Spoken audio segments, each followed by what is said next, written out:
Thank you, Mr. Chair, members, for the opportunity to present 2632, the California Mandela Act on solitary confinement.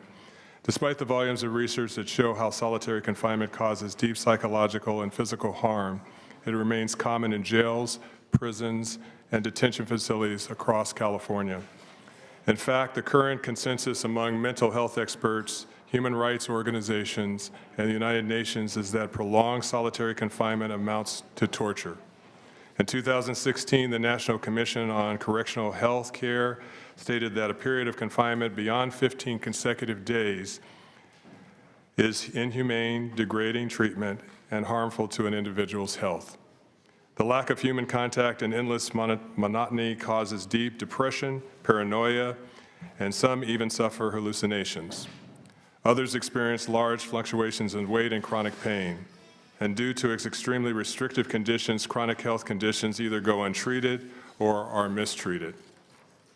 AB 2632 provides a clear definition of what constitutes solitary confinement across all facilities in California and imposes limits on how it can be used.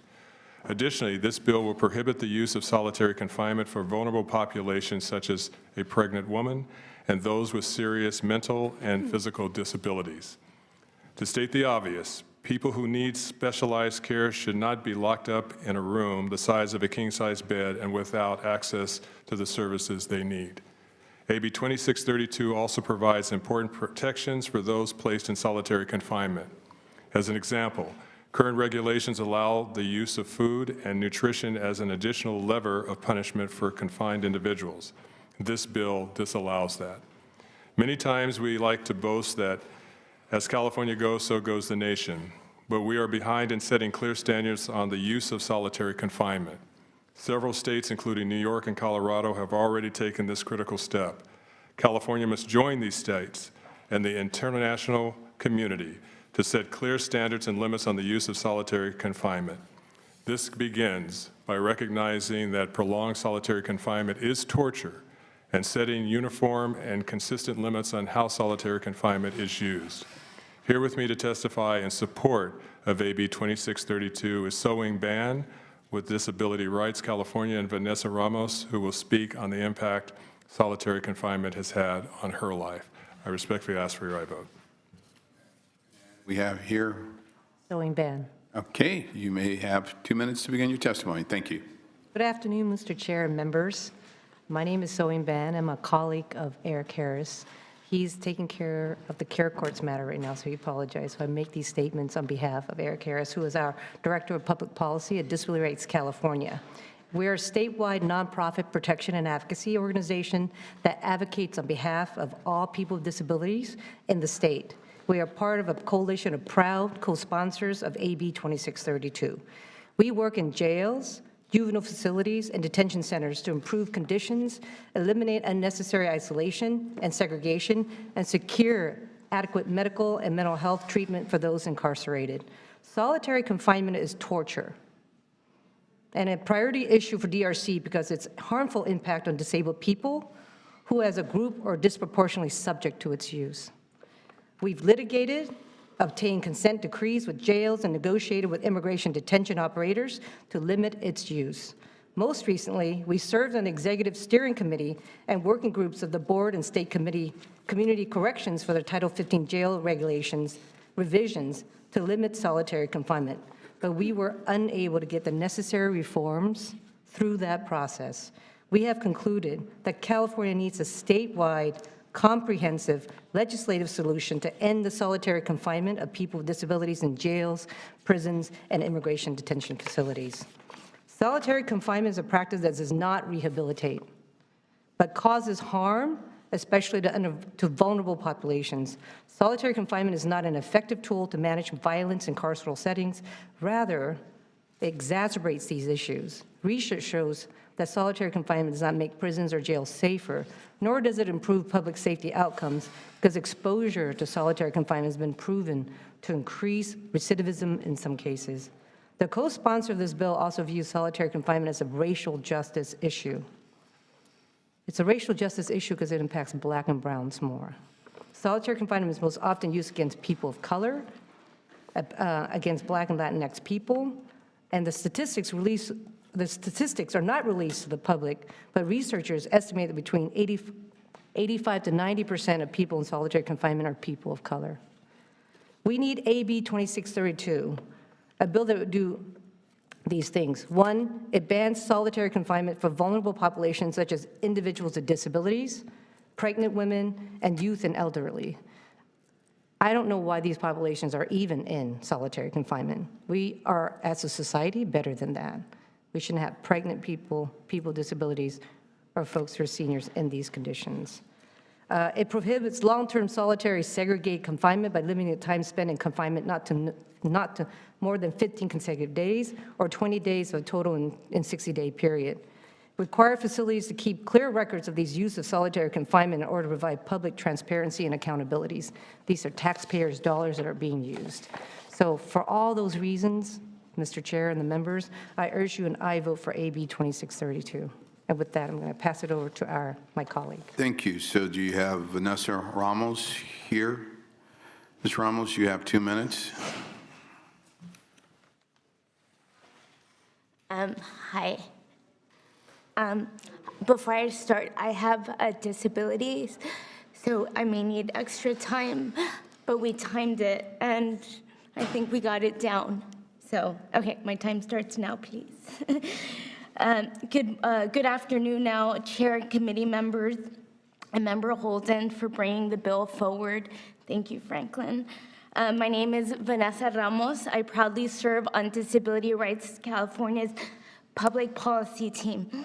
And these are some of the reasons I urge your yes vote for AB 2632.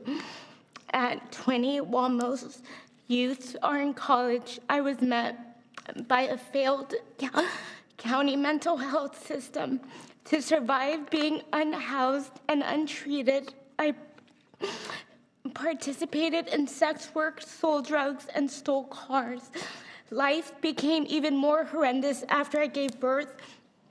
I was sentenced to 1.5 years in the county jail, where I spent time in solitary confinement while experiencing postpartum depression, the onset of my disabling conditions, and substance use withdrawal, while being shackled and leg cuffed to and from a solitary confinement cell. Without medical and mental health services, I kept my mind busy by using a string of my uniform to thread my eyebrows, for which I was punished with longer stays in solitary confinement for destroying property. I was further traumatized by being moved from isolation to the chaos of general jail population. The anxiety of not knowing where or how my baby was doing created feelings of rage and triggered a need to dissociate.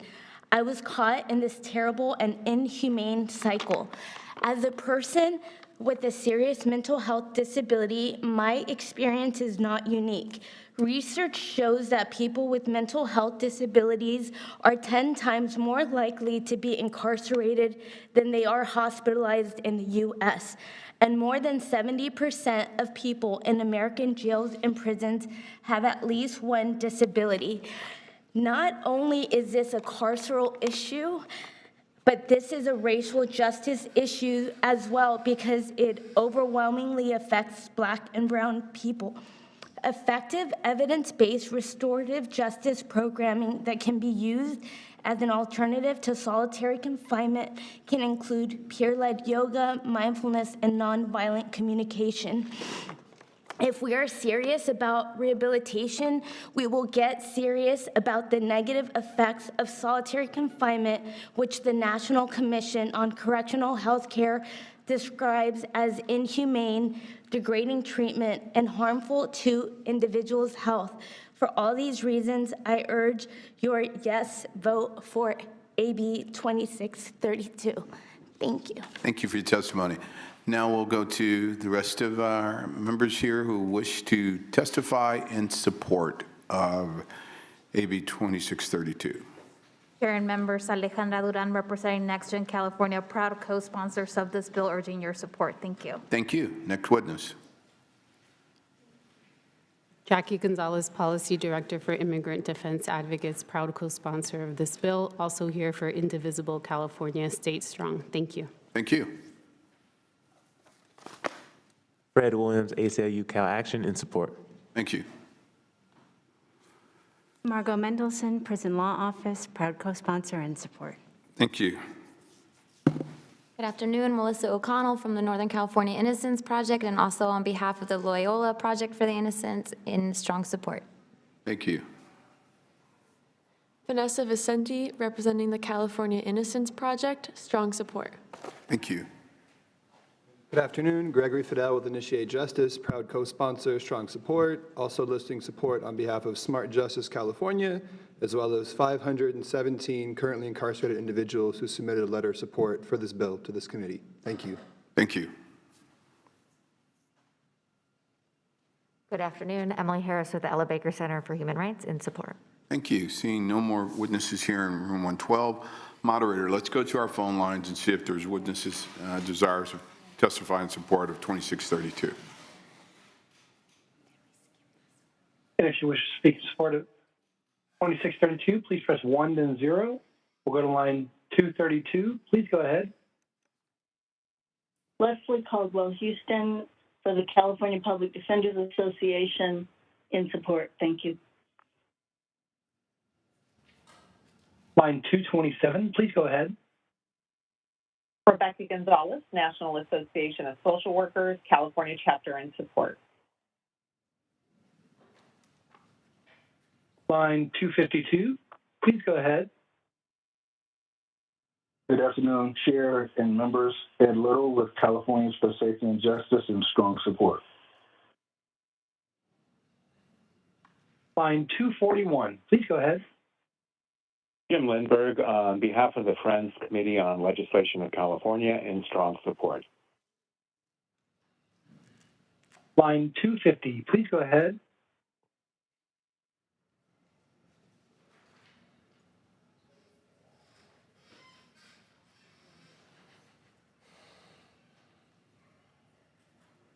Line 250, your line is open. Please go ahead.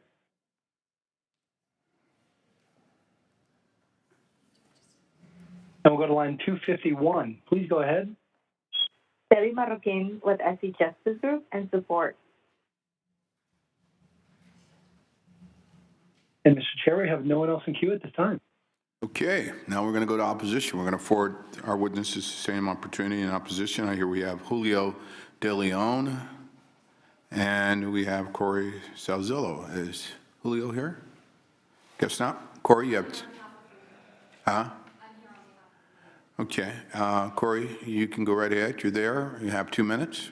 Thank you, Mr. Chair and members. Corey Salzillo on behalf of the California State Sheriff's Association, respectfully in opposition to the bill. As a general matter, we're very concerned about imposing these significant mandates in statute. Central role of the Board of State and Community Corrections is to set minimum standards for custodial facilities. Adopting and revising these minimum standards is an ongoing process that involves stakeholders from all perspectives and allows for evolution and refinement of requirements and processes without the burden of having to amend statute every time a change is needed. The BSCC and the practitioners who are responsible for supervision, housing, and rehabilitation of incarcerated persons are best situated to make decisions about best practices and facility standards. As the proponents noted, this issue has been discussed several times by stakeholders on all sides in a formal regulatory setting. The outcome was unacceptable, so they asked the legislature to step in. More specifically, the restrictions in the bill will preclude many offenders from being confined in a way that meets the bill's definitions. The term special population, which is the trigger for many of the restrictions on the use of segregated confinement, includes persons under 26 years of age or older than 59 or who are pregnant or in the first 8 weeks of postpartum recovery. Beyond that, the bill's additional restrictions and reporting requirements will practically eliminate any use of segregated confinement, including when such placement is necessary for the safety of individual inmates or the facility. This bill will likely result in placements that are less safe to other inmates and staff and complicates all classification decisions that are made when deciding how to best use custodial resources. So for these reasons, we must respectfully oppose the bill. Thank you. Thank you. Now we're looking, okay. Hi, sir. I'm Lieutenant Alyssa Bernal here on behalf of the Riverside County Sheriff's Department and Sheriff Chad Bianco. We are in opposition to this bill. While we absolutely believe the bill is well-intentioned, we find it dangerous to the very people that it seeks to protect. Earlier this month, an individual was booked into a Riverside County jail. After receiving medical and mental health evaluations, they were assessed for housing and placed in a two-man cell.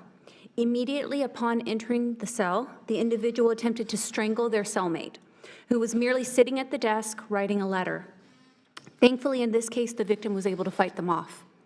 The aggressor was removed, reassessed, and eventually rehoused, where they again attempted to strangle another incarcerated person.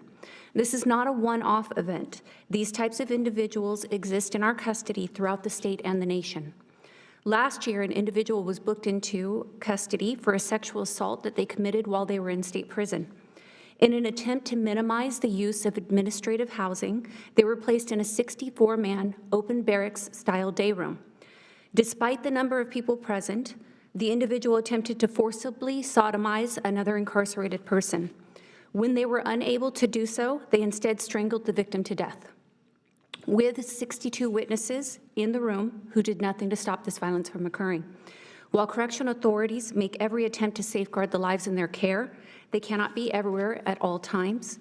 We use administrative housing to help us save lives and prevent victimization of the vulnerable. AB 2632 is a one-size-fits-all approach that does not take into account the needs of all incarcerated persons.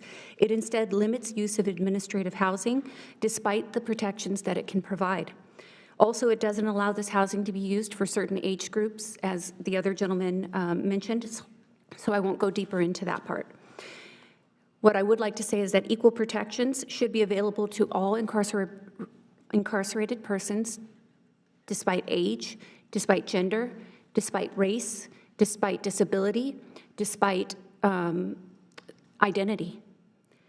The Riverside County Sheriff's Department does not house those with physical disabilities or who identify as LGBTQI+ in administrative housing unless they specifically request it due to their own safety concerns, and we have verified that need, or they are so dangerous to others that there is nowhere else to place them to prevent harm to others. Further, we do not prevent incarcerated persons from speaking to or interacting with others. In fact, we encourage them to do so as communication is healthy, and it's healthy on the road to recovery and rehabilitation. Unfortunately, there are also those who need this type of housing to prevent them from being victimized by others. Most people will remember the highly publicized case of Norma Lopez, but just in case you do not, Norma Lopez was a young teenager out of the city of Moreno Valley who, as she was walking home, crossed a field where she was accosted, assaulted, brutalized, and murdered. Her killer was eventually caught and spent time within the Riverside County jail system. While there, other incarcerated people regularly expressed their desire to kill him. Our agency attempted multiple means of housing him with others, but whenever the incarcerated population figured out who he was, they assaulted him. To prevent his death or serious injury, he was ultimately placed in administrative housing. This was for his welfare, not for our ease. The Riverside County Sheriff's Department attempts every means to limit the use of administrative housing, but there are times we have no other option, whether that's because the person is placed there for their own safety or in order to protect others from violent and predatory behaviors. Regardless of the reason for the housing, our mental health services are at the forefront of all administrative housing decisions. Physical follow-ups and the administration of medications and treatment is completed daily. Additionally, every attempt to provide administrative housing individuals with reasonable time out of cell and programming is offered. At no time do we add restrictions that would differ from the general public. I'm done right now. We seek to treat and rehabilitate those with mental health needs and anyone in search of or in need of our help. In closing, the Riverside County Sheriff's Department and Sheriff Chad Bianco are strongly opposed to this bill. Thank you. Thank you. Any additional witnesses here in room 112 wishing to testify in opposition of 2632? State your name and your organization. Matthew Weasley with the California Correctional Peace Officers Association, also opposed. Thank you.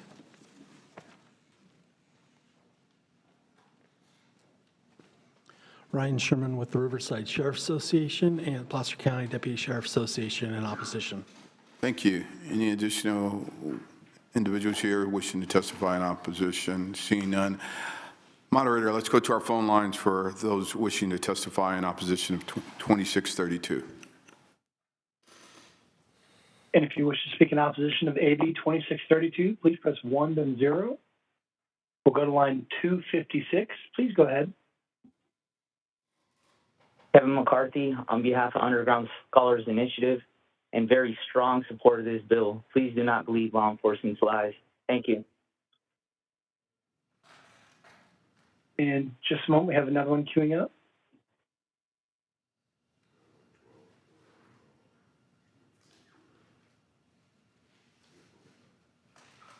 Okay, and we'll go with line 249. Please go ahead. Thank you. My name is Carlene Ellis, and I work for Department of Corrections, and I strongly oppose this bill. Thank you. And Mr. Chair, we have no one else in queue at this time. Okay. Hearing from both support and opposition, we're going to bring it back to the committee. Is there any questions or concerns as it relates to this measure? Senator Ochoa Bogue. So it's interesting because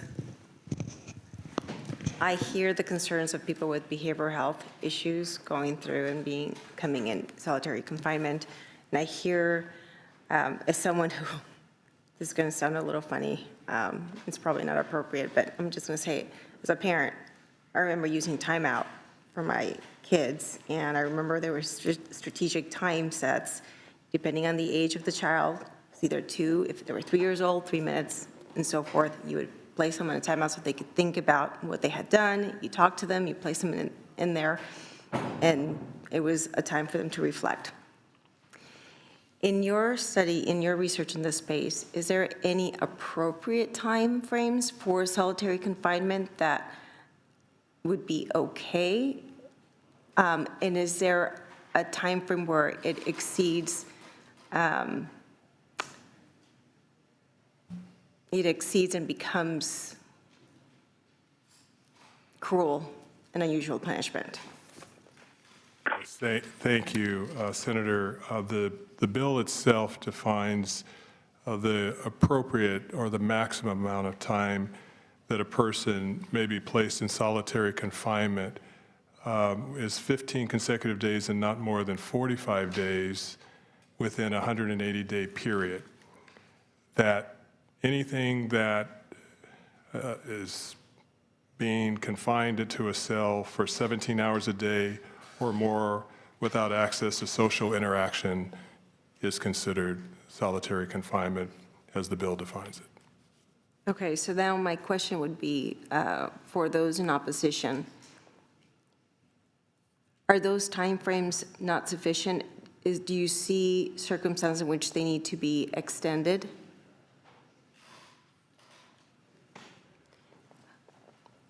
In my head, I'm trying to understand the arguments on both sides because I understand the need on both sides. And I'm trying to figure out if there's a compromise, if there's a way that you can accommodate the need, and then make sure that it doesn't extend or exceed anything that would be reasonable and uncruel. Through the chair, I would just say, I think that goes back to my remarks about the propriety of examining this question in the mode of statute versus the mode of regulations before the Board of State and Community Corrections. And so the purpose of the Board of State and Community Corrections is to look at all of these different things within Title 15 as to the operation of custodial facilities. And so if 17 hours or 16 hours or 18 hours or 15 days and no more than 45 and 180, or if it's 20 days and no more than 50 and 200 days, I'm not sure that there is, for lack of a better term, settled science on what is and what isn't appropriate in that regard. And I think that's the problem with trying to come up with something with a number and put it in statute. So I don't question the facts upon which the author and the proponents based the bill and the assertions. I'm not saying that is or isn't the right amount of time, but to put it in statute makes it it's not easy to change if tomorrow the science says it's 16 hours and no more than 12 days in a 45-day period. The whole notion of science, trust me, we've been trying to figure that whole notion of science, and it's always evolving with the research that we that's continuously going on, so I understand. Okay. Great. Any additional questions? Senator Kamlager. Yeah, thank you. First, I want to thank the witness for testifying. I want to thank her for her bravery and staying the course, and for being honest about asking us to give you some more time because your story was really important to share. I also think that it's important to recognize the honesties of what happens in prisons and in our correctional facilities. You know, people are sexually abused all the time. People are sodomized. People have had their eyes stabbed out. People have had their heads cut off. Literally, in a state prison, a man was decapitated. And I actually do believe in instances like those, and they are far more frequent than we want to talk about. People should not be put into general population. But I believe it's not about solitary confinement, it's about proper assessment when you are in the receiving and the reception center to figure out the kinds of issues and mental unwellness and the degree of mental unwellness that an incarcerated person has so that they are able to be placed in an appropriate setting. Because I also believe that mental unwellness accelerates when you are incarcerated. My understanding, and please correct me if I'm wrong, this bill doesn't straight out flatly prohibit solitary confinement. And there are still opportunities and flexibilities within the bill to allow for a correctional facility on a case-by-case basis to make some arrangements for someone who either needs a timeout or needs to be segregated from the population, either for their well-being or for the well-being of everyone else, including other incarcerated people and staff. So am I correct? You're correct. Okay, great. And this also means that, and I also see that there are some exceptions in the bill, for example, pregnant women, aging populations, folks with mental disorders, so that special accommodations can be made for them. Is that correct? That's correct.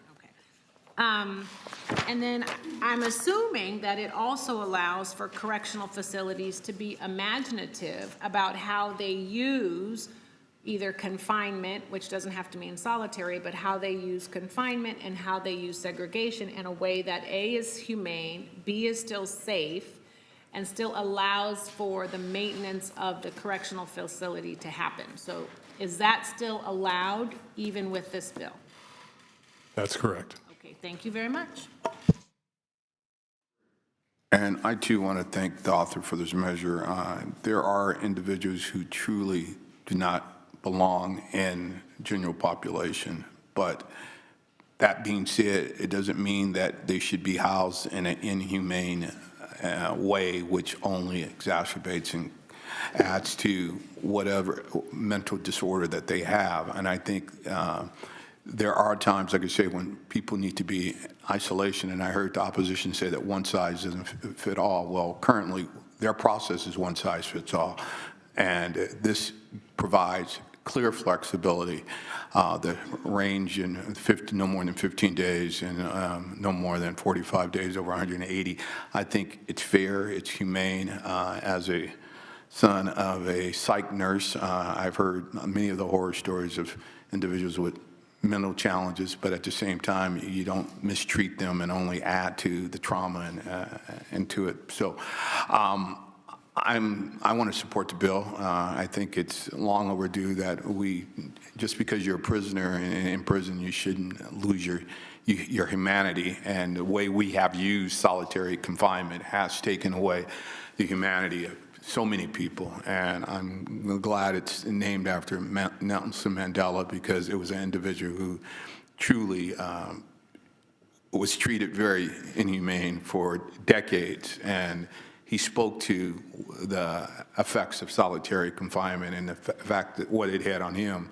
So I'm totally in support of this, and I think it provides those prison guards some flexibility, but at the same time, it might even, we know what, unstable prisoners can do to one another, but we also know what some of the prison guards do to folks too. So I think it needs to be a balance there. So I think this helps protect all those who are inside the facility. So we have a due pass as amended. No, it's due pass to appropriations. And is there? No, yeah, it's due pass as amended. I'm sorry. I have too many holding bills in front of me. Due pass as amended. Is there a motion for this measure? It's been moved by Senator Kamlager. Assemblyman Holden, would you like to close? Well, I'd like to thank the committee for your really embracing and understanding and the questioning and being very clear about what this bill is and what it is not. I also want to make it very clear that for those who are working in our correctional facilities, it is not an easy job, and I think we all recognize that. I had an opportunity to visit New Folsom not too long ago, and I have nothing but the highest respect for those who are working in the correctional system. But I think it's also, and I'll just again state what I had in my talking points earlier, the current consensus among mental health experts, human rights organizations, and the United Nations is that prolonged solitary confinement amounts to torture. I respectfully ask for your aye vote. Thank you. We have a motion by Senator Kamlager. Council, please call the roll on AB 2632. AB 2632, Bradford. Aye. Bradford, aye. Ochoa-Bogue. Ochoa-Bogue not voting. Kamlager. Kamlager, aye. Skinner, Weiner. We'll leave the roll open for absent members to add on, and now we're on 2644.